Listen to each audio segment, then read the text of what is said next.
I hate these deer. I really do. I mean, look at that. They have no shame. But I think a quarter of the field is going to bloom. Welcome in for an update. Deer are killing me, man. I'm so glad we fenced off that other field up there because this field is now officially 3/4 eaten out. But we do have about a 1/4 acre patch here that I do believe is going to bloom out. Even though they're trying their best to continue to destroy 5-foot tall sunflowers, we are getting some heads over here, which is great. So pretty much everything down this swath has got a head on it and is going to head out, I do believe. Still got some pretty good grass control, some weed control. Handful of broadleafs. I think that's Russian thistle or some kind of thistle. I'm going to check to see if that's even on the label. But pretty good control. There's grass here and there. But by and far, the under canopy of all these sunflowers that are about to mature out are grass free. I'm 6'3", standing over here, and we got some sunflowers that are going to be as tall as I am. The heads, however, are not looking really big, which is interesting. These are supposed to be a good 6-7 inch head. They're not looking like that's going to happen. So we're going to go check on the millet. Interesting observation.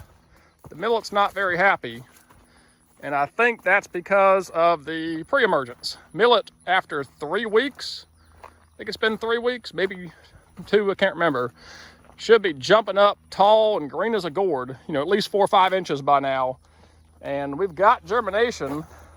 So the pre-emergent did not prevent germination, but the millet is not taking off quite like I would have thought it would have. But we'll just give it some more time and just see if it comes on a little bit later. But I'm wondering if the pre-emergent and the amazamox is stunting the growth. It allowed it to germinate, but it's just not growing. It's just not very happy. Take a second here to admire Dad's grapes. I think I mentioned this in one of the previous videos, but doves also love grapes. And Dad keeps the ground under these grapes pretty clean. And there are a ton of grapes coming on. I don't know the variety, but these are green grapes. And then down here, we've got some purple grapes. You can see the purple ones coming on. They look delicious. So one more piece of the dove farming puzzle, but we get to eat these, which is nice. So that's the unprotected field. A little bit of millet trying to come on, more deer pressure. About a quarter of the field actually going to bloom out.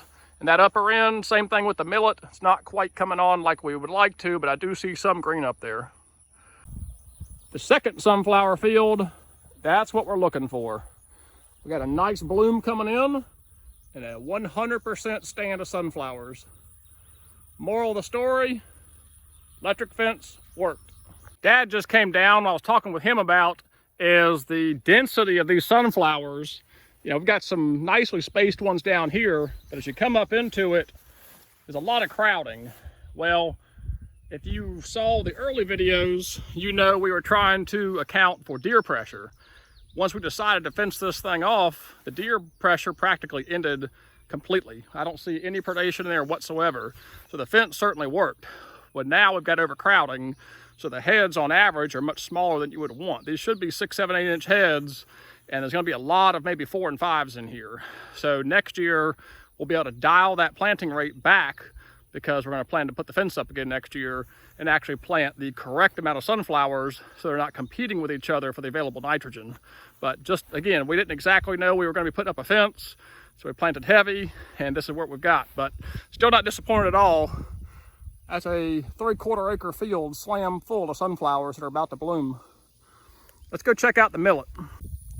Millet is looking good. Look at all the heads. That is Brown Top Millet. You all were recommending that one, so that's what we tried. And we've got a lot of seed in here. This is 1.25 acres. There is some grass mixed in here. It's hard to see it kind of down the middle a little bit, but for the most part, I'd say it's about 90% Brown Top Millet. As I suspected, the deer are enjoying it as well, but for a different reason. They're actually bedding all in here. You can see deer beds everywhere. And this outside millet is still pretty green. which is fine because it's still pretty early. This is the 3rd of July. I'm sorry, 2nd of July. But down the middle, you can see it's starting to brown out, which is good because we want to give this millet 30 days to completely dry out, to let the seed harden so we can come back in here and burn it with fire. Out here more towards the middle, there is some grass mixed in here, but a lot of these areas don't have any grass at all, which is really going to help when it comes time to burn this. And this patch is already starting to yellow out just a little bit, which tells me that seed has matured out. Now it just needs to harden. Field update complete. We got the field that's been eat out with some millet starting to come on over there. We've got the protected field that's about to go to full bloom here in the next 2 weeks, I'd say, which I'm pretty happy with the timing. And we've got a 1.25 acres of brown top millet coming in and about to start hardening up and drying out. So everything's looking good. A couple of surprises, a couple unknowns, but for the most part, everything's kind of as expected. So we'll catch you on the next one when all these sunflowers go to full bloom. Come out here and shoot some video, get some pretty pictures. Look for the honeybees. They're going to love it. So we'll catch you on the next one. Thanks for following along.